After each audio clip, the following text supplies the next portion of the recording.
Sepeninggal kerajaan Pajajaran Pakuan, banyak mengisahkan sejarah terpendam, sekaligus simpang siur Prabu Siliwangi yang dikejar anaknya Prabu Kian Santang untuk memeluk agama Islam. Namun ternyata Prabu Siliwangi keempat sudah lama memeluk Islam. Justru Prabu Siliwangi menyuruh anaknya Kian Santang untuk berguru agama Islam sampai Mekah, Arab Saudi. Diceritakan Raden Kian Santang atau Rakean Sancang atau Raden Sangara sering dikenal juga dengan nama Syekh Sunan Rahmat Suci. Raden Kian Santang adalah putra dari seorang ibu yang bernama Nyi Subang Larang dengan seorang ayah yang bernama Prabu Siliwangi, yaitu Raja Pajajaran keempat. Selain itu juga, Raden Kian Santang mempunyai saudara yang bernama Walang Sungsang atau Pangeran Cakrabuana dan Rara Santang yang merupakan ibu dari Sunan Gunung Jati. Raden Kian Santang adalah seorang pria satria yang gagah dan juga perkasa. Bahkan tidak ada satu orang pun yang dapat mengalahkan kegagahannya.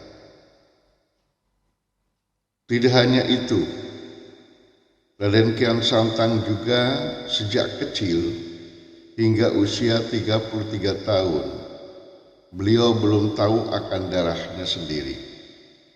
Artinya bahwa kesaktian dan kegagahannya belum ada yang bisa menandinginya.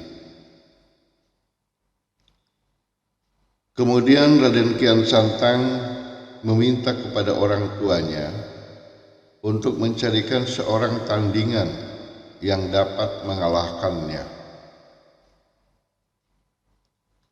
Kemudian orang tuanya memanggil ahli nujum untuk dapat menunjukkan siapa yang dapat menandingi Raden Kian Santang. Namun tidak ada seorang pun yang bisa menunjukkan kepadanya. Singkat cerita, ada seorang kakek yang memberitahu bahwa ada seseorang yang dapat menandingi Raden Kian Santang, yaitu orang yang bernama Sayyidina Ali, tinggal di Tanah Suci Mekah. Tidak hanya itu, sang kakek tersebut juga mengatakan bahwa untuk dapat bertemu dengan Sayyidina Ali, Raden Kian Santang harus memenuhi dua syarat. Yang pertama, harus mujasmedi terlebih dahulu di daerah Ujung Kulon. Dan syarat kedua, harus mengubah namanya menjadi Galantrang Setra. Galantrang berarti berani dan Setra berarti bersih, suci. Setelah Raden Kian Santang memenuhi kedua syarat tersebut, beliau berangkat ke Tanah Suci Mekah. Sesampainya di Mekah, Raden Kian Santang bertemu dengan seorang laki-laki yang disebut Sayyidina Ali. Namun Raden Kian Santang tidak menyadari bahwa laki-laki itu orang yang dicari. Raden Kian Santang yang telah berubah nama menjadi Galantrang Setra bertanya kepada laki-laki itu, "Apakah Anda mengenal orang yang bernama Sayyidina Ali?" Tanya Galantrang Setra kepada laki-laki yang ditemuinya itu. "Iya, saya kenal," Dan bahkan tidak hanya itu, saya dapat mengantar Anda ke tempat Sayyidina Ali, jawab laki-laki tersebut. Kemudian mereka melakukan perjalanan. Laki-laki itu telah meninggalkan tongkat yang ditancapkan tanpa diketahui oleh Galan Prangsetra. Setelah berjalan cukup jauh, lelaki tersebut menyuruh Galan Prangsetra untuk dapat mengambilkan tongkatnya.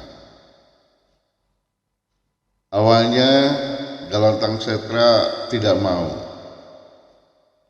akan tetapi laki-laki itu tetap menyuruh.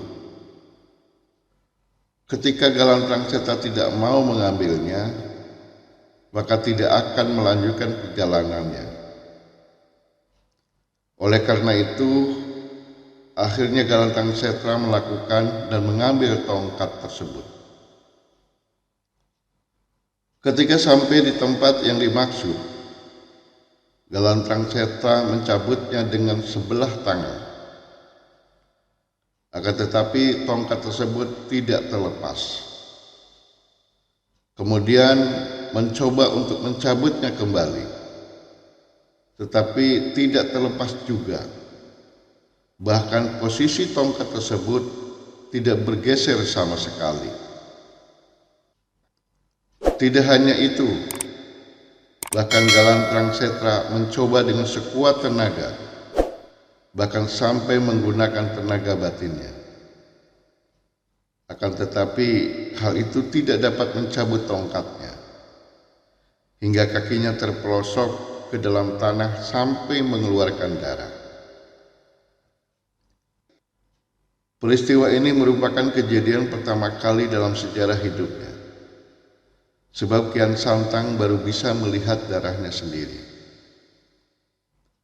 Setelah mengetahui bahwa laki-laki yang ditemuinya adalah Sayyidina Ali, Galan Prangsetra kembali pulang ke tanah Jawa dan meninggalkan Mekah. Beliau bingung dan tidak tahu arah. Karena hal itu Galan Prangsetra kembali lagi ke Mekah untuk mencari Sayyidina Ali dengan niatan untuk berguru dan belajar agama Islam. Galan Prangsetra akhirnya berguru kepada Sayyidina Ali mempelajari agama Islam. Setelah selesai mempelajari agama Islam, Galan Prangsetra akhirnya pulang ke tanah Sunda dan menemui orang tuanya Prabu Siliwangi. Kemudian menceritakan pengalamannya serta apa yang telah terjadi. Tidak hanya itu saja, Galan Prangsetra memberitahukan orang tuanya bahwa dirinya telah masuk Islam.